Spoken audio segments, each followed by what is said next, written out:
All right, today we're going to talk about Solana. Lucas, you have got a guest that you've brought on the show, and I was wondering if you could maybe give him a quick introduction, and then let's talk about what's going on in the Solana ecosystem.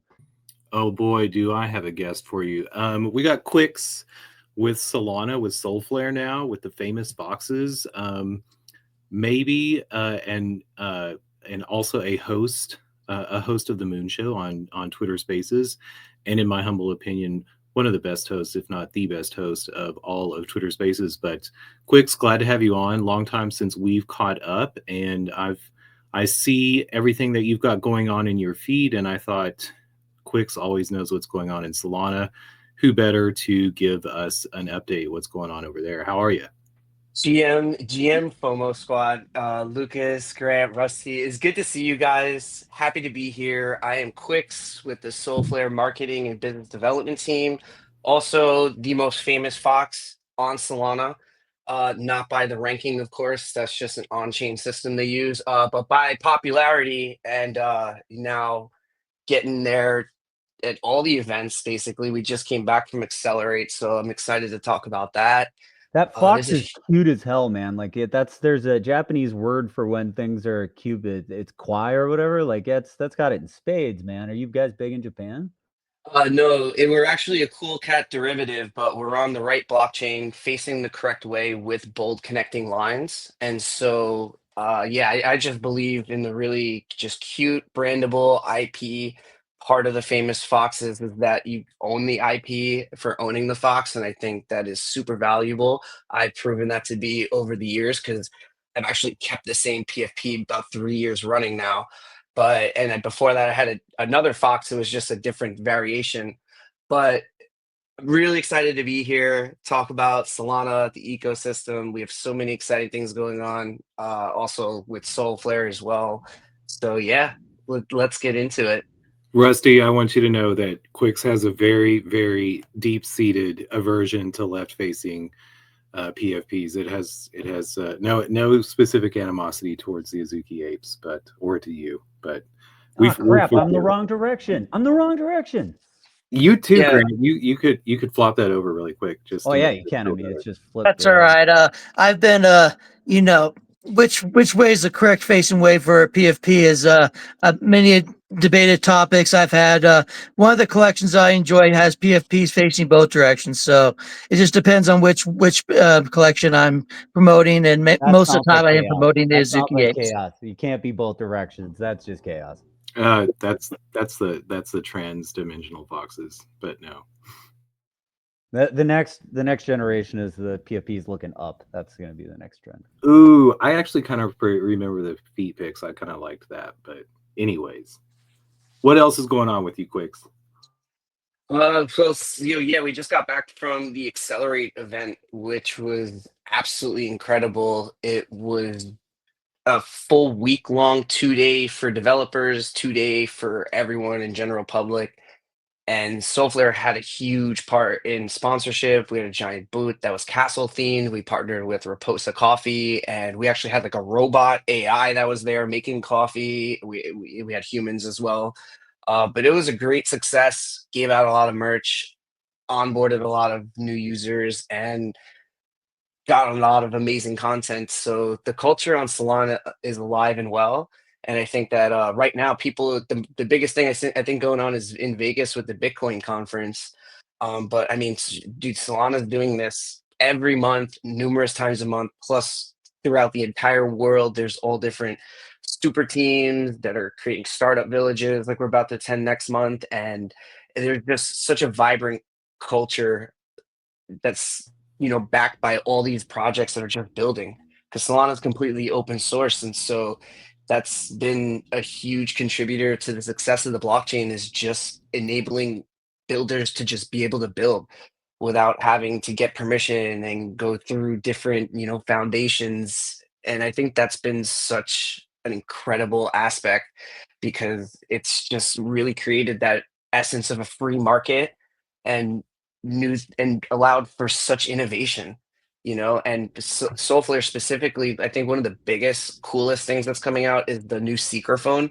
So previously, Solana had released their own phone called the Saga, and now they have made huge improvements on it. I got to hold it at the most recent Accelerate and Istanbul before there at Crossroads, and it feels so lightweight, so smooth. Like the demo mode was just showing how the transactions would work, and it's really exciting that we're able to have this type of innovation. And so Solflare's powered the entire seed vault wallet in there, so that was a huge accomplishment from our developing team and engineers. So we're firing on all cylinders, and we need to be, because collectively we all need to be showing like what can truly be built on Solana, and you get to see it at all these events, and if you're tapped in on the timeline, you get to see all the announcements. So really exciting times right now, I would say. Well, I've when I discovered Chia, I didn't have as much time to pay attention in Solana. I miss you and everybody over there, but since I left the paying a lot of attention to Solana, I took Solana with me, in the words of Dolly Parton.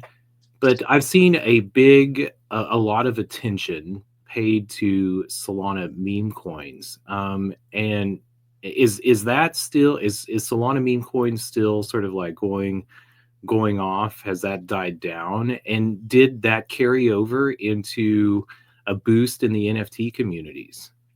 So few questions in there. Nothing, just to answer the last one really quick, nothing has flown over into the NFTs, regardless of what people want to say about spikes in volume. We have not seen that sort of bull run, I would say, for NFTs. And when you do, generally that marks the top and on the way down to the bottom. So keep holding off on that for right now. But I would say, yes, that there has been a lot of excitement around meme coins. I personally am not like the biggest fan. I only own Bonk and Pengu. Those are the only two meme tokens like I openly like talk about. But I can't deny that there is a huge market for it, and there's been a lot of different launch pads, and it was just essentially a casino.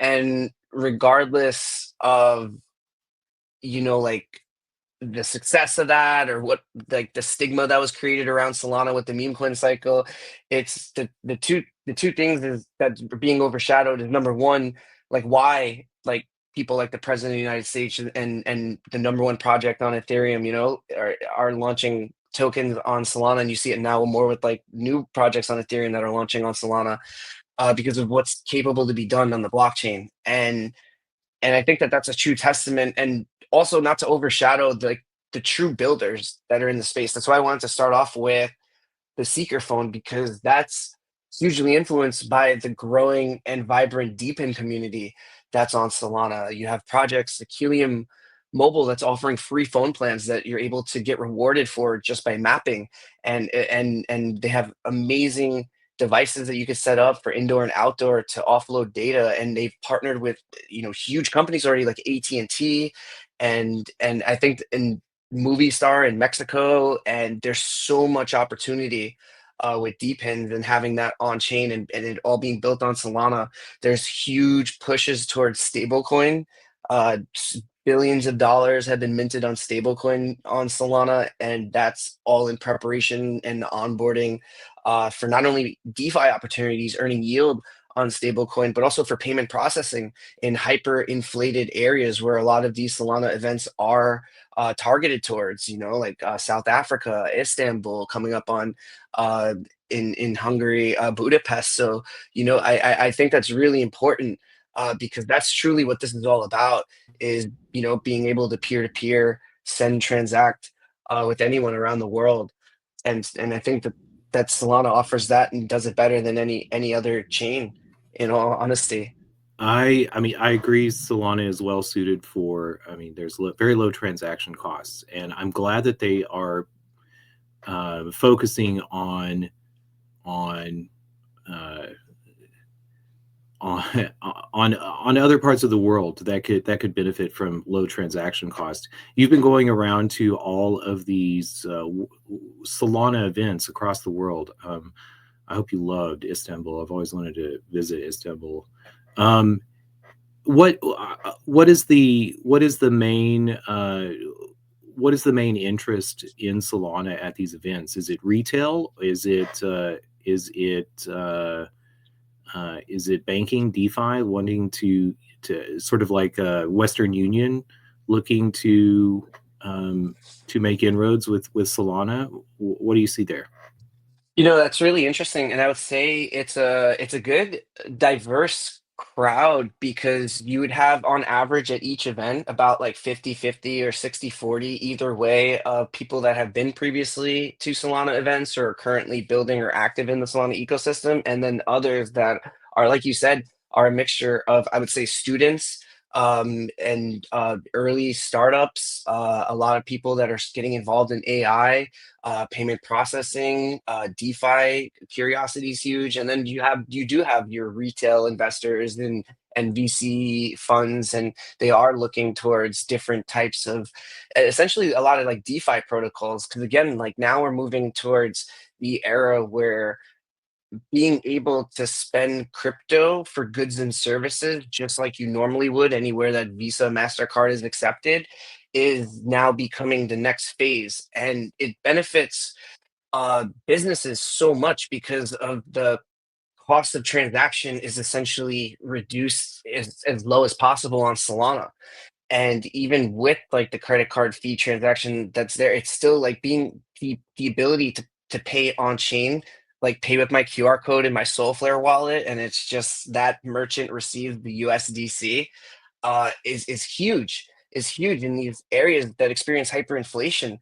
It truly does eat into their business costs, and it's keeping them from being able to pivot into the next era of technology, which is digital payments. And so that's been a huge issue that Solana's been able to tackle, I think, head on better than a lot of other chains. And so Solflare even just recently partnered with Flexa, so I can now go into establishments like Chipotle, like Starbucks, like Barnes and Nobles, and they have a QR code that I can pay for directly with my Solflare wallet, and it'll pay USDC, and that's huge for someone like me that like works in Web3, gets paid in crypto, and as we move towards the future of stablecoin, I think being able to pay USDC in anywhere in the world, scanning a QR code is a huge benefit to everyone. So yeah, I'm extremely bullish about the innovation and the future. When you get paid in crypto, are you getting paid in Sol, or is there I get paid in stablecoin, which is Stablecoin. so I'm a big proponent of there. I theoretically there's only three coins you need in humble Fox opinion. You should strive to own one Bitcoin. Or you should own Bitcoin. You should have a whole bunch of stake Solana because that's a great DeFi and you're supporting the network. Just having it on a validator, super easy to do. And then you have USDC stablecoin, and that's how you pay for everything.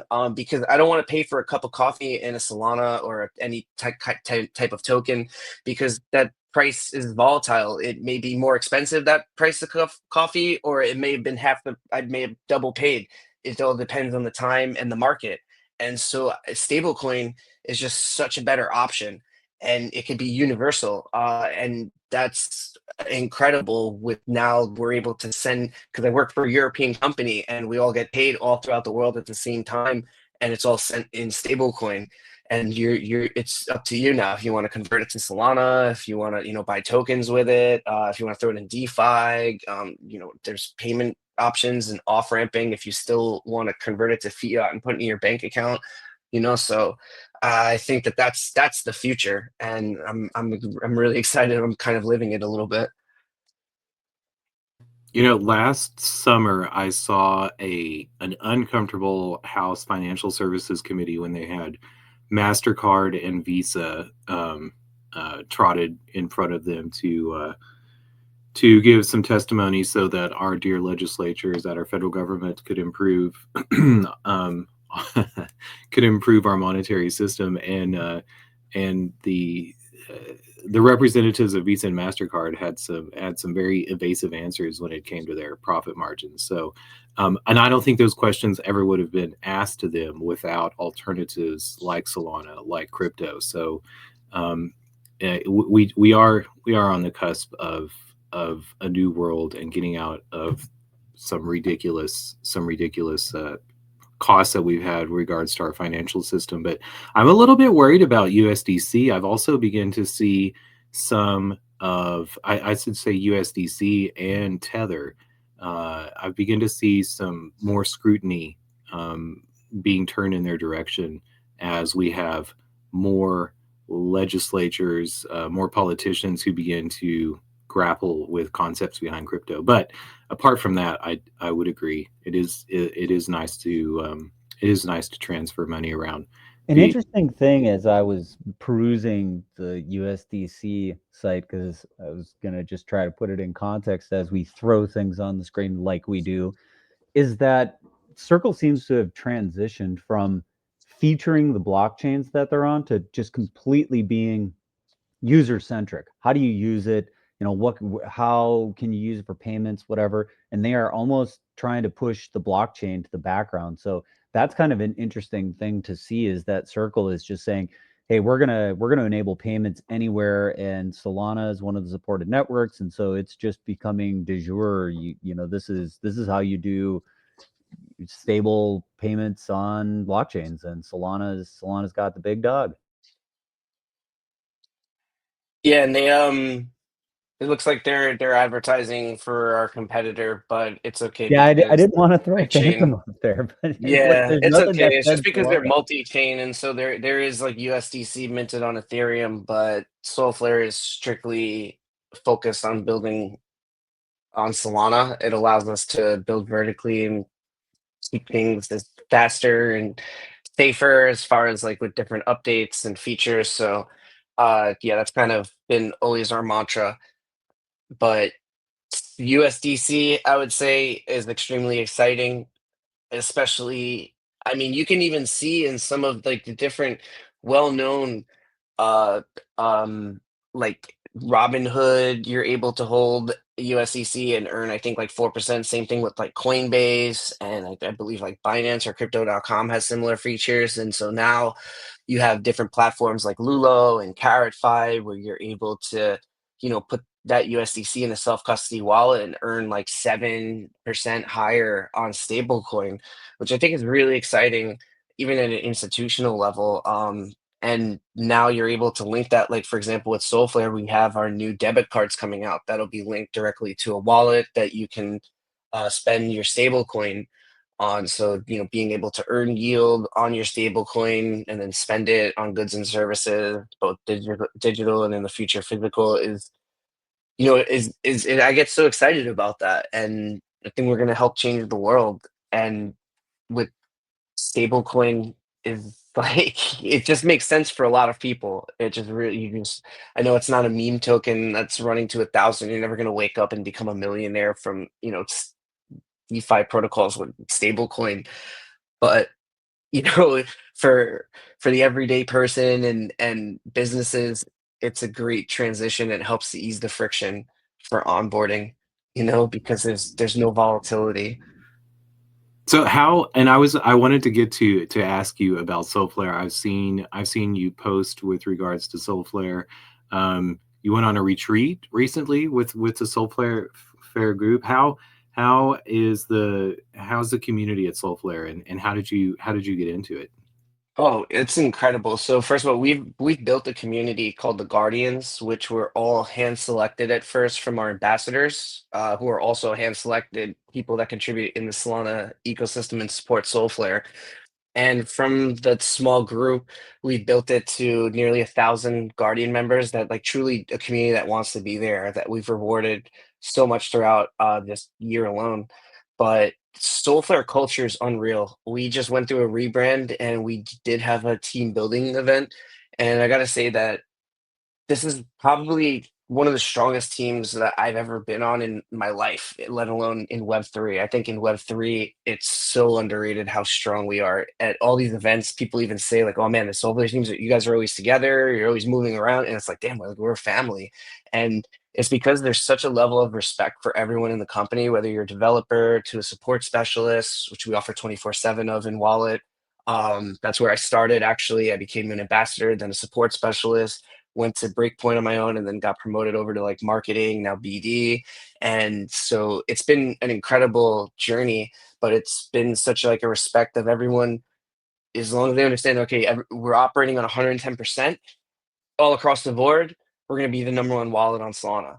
And that culture is just so awesome to be a part of, because that's exactly how I am. I work extremely hard, show up every day, first one in, last one out, always try to be. And so it's just aligns perfectly with me. So I'm really excited to be part of the Solflare team and what we're doing. And like we've gotten so many like small wins over the past, like since I've been part of their marketing team officially in December. We've grown our account like double now. We've created an entire community. Like we've had now a whole update that's went successful with our rebrand. So I'm really excited for what we've accomplished and what's planned for the rest of the year. Good to hear. Good to hear. What are you going to tell the Foxes if Solflare says, "Hey, Quicks, we want you to rep a Guardian on your PFP"? No, I mean that they understand the brand that I've created with the Foxes. And I don't know if you see, but my Fox, I just changed my PFP 2 days ago, but it's the same Fox, but with a new background. This was the background that was created for our one of one Fox that was done during the NFT rebrand. And we got now the Foxes, the famous Foxes have incorporated into the metadata, so you can go on and it's only 1,500 Foxy instead of 5,000 Foxy. You can change the background of your Fox to the Solflare swirl. So I went ahead and did that, of course, because I'm bullish on Foxes, I'm bullish on Solflare, and it just shows like how deep our partnerships are now running with the Solana communities that we've been supporting and will continue to support. And that was just like that was a huge win for me, man, because I started as just like a holder, and I host their weekly space. We're up to episode 87 coming up this Thursday. And every week with the founder Drax and the team and stuff, and we highlight a whole bunch of their Foxes in the ecosystem. And now I've built that up to now become literally the most famous Fox. And it's awesome because like now we got Solflare and Foxes working together. Like I think that's really cool when I think about it. I definitely appreciate how far I've come like on my journey. Because Lucas, you were right there in the beginning, like what, like 3-4 years ago, hosting spaces, in the morning and stuff. And then it evolved into the night shows, and you had your library show, and so it's crazy when you think about the journey I've had and what we've had. And so now, it's now it's my job to take it to the next level. And so I appreciate you guys bringing me on the stream, because this is honestly part of the next level, is coming on, doing these streams, learning how to do the transitions and screen share and not fox around and keep an engaged audience and stuff. So I'm excited for this next venture. I do remember those early years, fun times. But I also I do love your Moon Show. You are the most gracious, one of the best hosts. You always know what everything that's going on in Solana, and you bring a lot of I don't know, respect and interest to the projects that you bring on the Moon Show too. So I always appreciate that. I love the questions and Jeremy and. But I've dropped in a couple of times to see Drax on there lately. I didn't realize that you had actually gotten the Foxes and Solflare to work together. Major kudos for that. What did you say? Hey Drax, we need to work with Solflare. How did that happen? So Solflare was looking for, as part of when I came over on marketing, was the time when we were planning to launch the rebrand in like March. And so we needed to plan out and choose a bunch of Solana projects that have been around for a while, that are well established, to work with them and their artists to create the Shadow of the Suns collection, which was a free mint that you could do in your Solflare wallet during the update. And so there was a whole bunch of like rewards and raffles tied to it also, and it was just amazing art from all these collections. We had like famous Foxes, Planosaurs, DJ and Ape Academy, Monkey DAO, so like portals, like a lot of like big collections. And so working with the Foxes on that level of partnership and was just awesome, because now it's like moved from the position of being a holder to spaces host to like leading community member to now like partner with a project that's going to help onboard users, generate revenue, bring attention to the project. So now that's like part of business development and growth and marketing, and that's really exciting. And now we I personally talked to Drax and asked him for a Solflare background so that we can like kind of solidify this partnership. And then so that was a big announcement that they just made it yesterday or the day before. And so I changed my PFP and then made the announcement, and I saw like a bunch of Foxes also did the same. And so it's really cool, Lucas, you know what I mean? Because you understand like the journey, you've seen it over the past few years, and it's I posted even this morning, I'm no better than anyone. I just work harder. I'm willing to work harder than everyone. So that's like a huge testament to like my story and where I'm at right now and where I'm going to continue to grow to. So it's the Foxes and Solflare run deep, and I'm going to definitely have a lot more to do with famous Foxes in the future. That's the only alpha I'm going to give. Good to hear. Too bad. I wish I'd held on to a Fox, but oh well. Maybe I Well, they're need only to. like 2 Sol right now, so I don't know how much Oh lower they're gonna go, dude. I know, yeah, they're down bad, dude. So wow. I don't know how much lower they're gonna go. Golly. Well, noted. Two soul Foxes to get them while they're hot. I'm glad to see you're still doing the moon show. I don't mean to dox you too much, but I know that you've moved outside of the United States for now. Are you going to keep doing the moon show? Cross my fingers. All right, so that's been a huge thing. Is yeah, I relocated to Thailand, and I'm fully doxxed, dude. I make videos and stuff all the time. So I'm moved relocated to Thailand, and the time zone has definitely been an issue keeping up with that. So the moon show's only been kind of running like Thursday, Friday, but I host so many other spaces throughout the week. Like right now, currently I host our Soul Flare space. We have partnerships with Phase Labs, so I host the Radiant Style space, the All Domain space because we have partnerships with. I've still hosted and been hosting the DJ and Lounge space that's been going on for a while. Our famous Fox show I still host. I host a space with Mallow Art. Shout out Sloth. He's a developer on Famous Foxes and also runs a dope art project. And then I'm just like always supporting in the ecosystem. Solflare will get invited to a lot of spaces. I'll get invited to ones like this one. Our Guardians will be running spaces, so I show up to support. So it's just that's part of Solflare's mantra. Also, and a big part of our success is we've been so accessible the past like few months, and I've been a huge proponent of that, and that's been helping to grow our community. Because when you have like Solflare in the account and the team showing up to like your space of 30 people, and all of a sudden it starts growing to 80, 90, 100 plus people, it feels really good as a creator to get that affirmation. And so that's a huge part of the benefits of being part of the Solflare community, of our ambassadors and our team and our guardians, is that support that the account and the team gives. So, but bullish on Solflare, man. Honestly, like it's awesome when you truly believe in like something and the product and the team and what you're doing. It becomes so natural. I've really liked to see the real quicks, all the videos that you've been posting, what's going on with your live, the people that you're meeting at conferences. How has sort of like taking off the PFP been for you? Good response.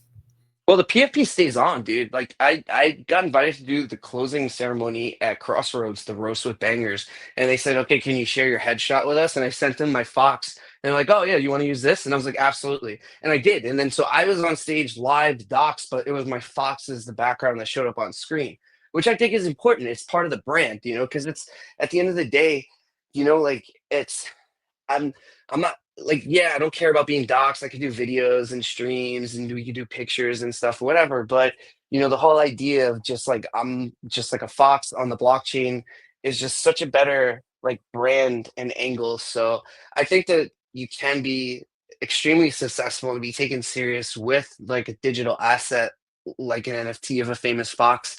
And I think that that's more relatable. It's definitely more brandable. It's more handsome than I am for sure. I But I've wonder if that era of anonymity has kind of gone away in the era of AI, where it's almost we're all seeking for somewhat of a genuine experience. And so actually showing your face and being a real human, like That's almost novel now because like AI can just dominate and make stuff, and like who wants this anonymity? We're all seeking human to human connections. 100%, and that's part of the reason, like, why I've been doing more videos and being like just doxxed in general. But as far as changing the PFP, like that's I wouldn't do kind of what Alex, the artist formerly known as NFT God, used to be, like the mutant ape or the board ape or whatever. I wouldn't change it to my headshot. Eventually, I would just keep the fox, and I think that I could still be super successful and taken seriously, because at all these conferences when I show up to speak and everything, it's still me.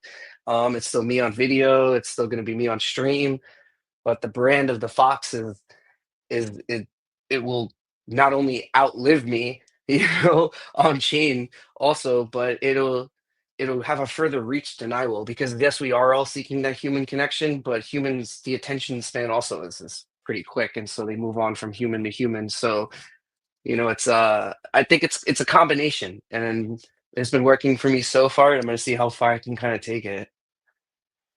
I've always liked the mix of having some sort of PFP that is as a soft intro into whatever persona or character that we bring on Twitter or wherever it may be. But I certainly don't mind being doxxed and being authentic and real. It was jarring when you changed away from the parrot, Lucas. Like I identify your account with the parrot. So when you were rocking the Right. monkey for a while, I was like, I Dude, didn't even know what account it oh, was.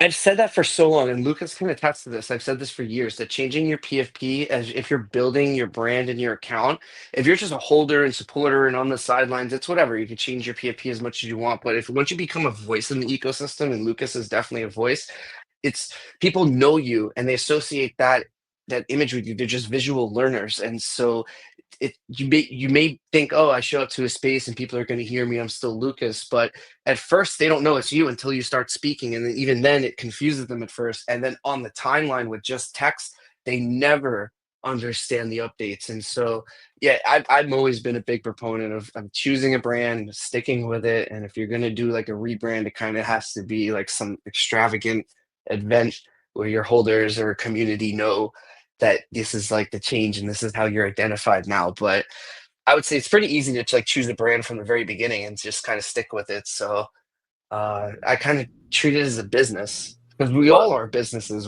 This is all self custody, decentralized finance. So this is true, and I do have to see that you were correct in that. I used to argue with you all the time about changing PFPs quicks, but you were right. Another a great boon in the PFP that I discovered was in these large and contentious Twitter spaces. There would be a lot of ad hominem attacks on people who were actually rocking the face of a human. They were attacked often, according to what sort of persona they presented. But if anyone was attacking a parrot, then it was a setup for me to take them down with some joke or well, slight. and vice versa. Some of these digital collectible PFPs have gone into spaces in like political spaces and stuff, and they've been dunked on for being like a cartoon picture. You know what I mean? Like, I'll right click save. But also, I think what's something important that I want to touch on for like the NFTs and meme coins is that something that's so amazing about NFTs is the community that's created behind it. Because with meme tokens, like, you can't really create a community. You can't PFP a meme coin, like, what is everyone just going to use the same logo?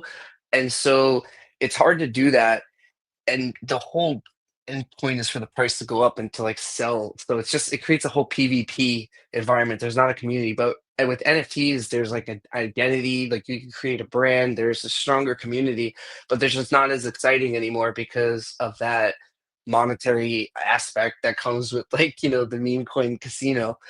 So I got bullish on the 404s for a while, which, because it was combining the two worlds, it attached meme tokens to NFTs, and you were able to cycle between the two, and different rarities were priced more for tokens, and there was pools. But the technology is just really early, and it just hasn't been caught on yet. So I think that we're still whiles off from NFTs being exciting again. But for people that have been here for a while, that have built brands, NFTs kept us through the bear, I would say, and kept our communities like, united. So it held the magic. Quicks, you mentioned earlier that you were going to be doing more streaming. What other platforms, and have you found a large? Is there some? It seemed it all used to be crypto Twitter at some points, but change to X sort of rocked that world a little bit. Maybe other things in the crypto world rocked the community a little bit. Where else are you? Where else are you streaming? Are you taking the Moon Show over to YouTube or anything of the like? Yeah, so I'm gonna start with just X, like Twitter here, and YouTube, because I do have a YouTube channel. I haven't really posted on it. I have like one like video from our first Hold Strong episode, but I'm gonna start streaming on those two and just do Moon Show streams. And then I'm gonna start streaming from the Solflare account also. Like after a little bit of practice and I have this down with transitions and stuff, then I'll switch over to the Solflare account and we're gonna do 2 streams a week. One for like covering the news and Solflare updates, and the other for a deep dive product demo with a project. And so yeah, I'm excited. I've been watching a lot of successful streamers like I Show Speed and Aiden Ross and stuff, and I think that like I could definitely do my part to connect a lot of like the big streamers with Solana, because I have like a lot of like content with travel and just like random videos and funny like moments that don't even pertain to Web3 or blockchain. And so I think having that ability to have those conversations and bridge them over and show them like the fun side in the meantime is going to be big, because there's a lot of exciting things like with gaming and depins, and it doesn't all have to be just like buying tokens with pricing go up and dumping on your community and being called a rugger. And I don't want to deal with all that. I just tell people to stake their Solana. There's different DeFi protocols, set up DePIN devices, you know what I mean? Set up revenue streams for yourself, and take advantage of stable coins and payment options. So that's my deal. Buy some NFTs here and there, I guess, right? Right. When you host the Moon Show, and we're coming to an end of the FOMO show, but as I think about us approaching that end, when you host the Moon Show, my favorite part, apart from the whole episode, is you close with some questions to all of your guests, which sort of brings, gives everybody a chance to speak. It's a special. It's maybe what makes the Moon Show special, although that's in my humble opinion. But how did you come up with the end of the Moon Show? And I don't want to divulge the questions that you ask your panel at the end. They have to go to the Moon Show for that. But how did you come up with that ending to the Moon Show? 100%. And just for context, so I was hosting the Moon Show, like literally Solana's like $12, $13. And I was treating it as though it was just like a real late night show on TV. So I would have a whole introduction. I would let the speakers introduce themselves, and I would have all topics planned that we talk about, sometimes guests, to do AMAs with. And then at the end of the show, I would go to all the speakers and I would ask them 3 questions. What was your favorite topic? So generally, like what was something either the guest talked about, we talked about, or that was pinned up top? What was something you learned today? And if you didn't learn anything, go in the mirror, because then look at yourself, because you just learned something about yourself, dude. You couldn't walk away from a 2-hour conversation and not learn anything. And then number 3, what's your message to Web3 in the world? And it's always been about creating that connection with users, because in my eyes, like spaces were just live podcasts, like audio metaverses you can just tap in with. It was like a phone call. Anyone could come up on stage, anyone can contribute, and it's just so magical. And so I saw them as a huge opportunity for connection. And I was proved right, because all these projects that came on that stuck through the bear that ended up building out, now they all know me from spaces and hosting, and we got those connections. So the closing statements were a part one last time to connect with all of the speakers and hopefully give them a chance one last time to highlight themselves and their brand. So it was definitely kind of planned out like a show, but it was definitely, it felt like fun time with friends. It is. Well, it's my favorite part of the show. Even if I would never, ever, ever admit that on the Moon Show, but it certainly is. Quicks, thanks for coming on. I don't know, Grant, if you have any more questions, but otherwise, we will catch you on the Moon Show, Quicks. No, I had a blast. This was thanks for coming on, Quicks. I really appreciate it. And just getting a big tour of the Solana ecosystem. You're so knowledgeable. It's been a minute since I've checked in on Solana, and the progress that's been made on the chain is pretty astounding. So definitely eager to look into some more of the stuff that you highlighted. We'll put all the links in the show notes. So if there's anything that caught your eye and you were like, oh wow, I really want to follow up on those hacker communities, the startup villages or whatever, just go ahead and take a look at the show notes and all the links will be there. But we'll see you next time on FOMO. Appreciate you guys so much. Thanks for having me on. And yeah, feel free to reach out any questions.